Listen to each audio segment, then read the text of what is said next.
The TED Talk I watched was The Haunting Truth of Ghost Stories, which I thought was pretty suitable considering today is Halloween.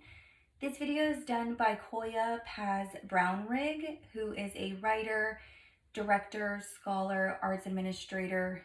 And in this video, she kind of discusses the three different types of ghosts. There are the victims, who are typically murdered or die violently in a factory fire at work. These ghosts are typically angry and want to torment the living. Then for number two, you have the leave me alone ghosts. These ghosts are just that. They want to be left alone. They do not want to be bothered. And the third one are the still with us ghosts.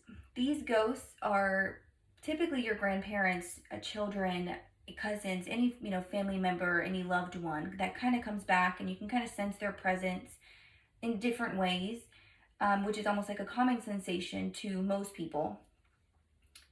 One point she made throughout her video was that it doesn't matter if you believe ghosts are real or fake. The stories behind the ghost stories are very much real. A lot of the times, the stories can be mistreated throughout all these, years.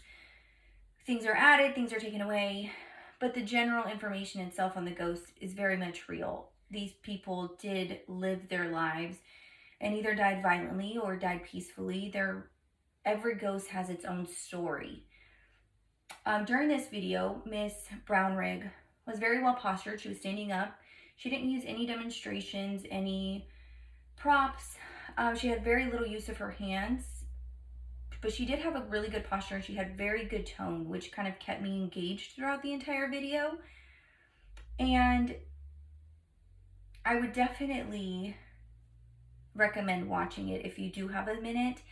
And one thing that she did mention is that if you ever come encounter with a ghost or with a weird sensation, one thing that you can ask is, a lot of people want to know what the ghost wanted. What do they want? But she kind of spins it around and she was like, well, what is it that you want from the ghost? Is it something that intrigues you? Is it something that scares you? And either way, it's fine.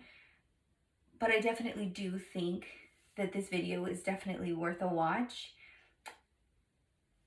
Thank you for listening.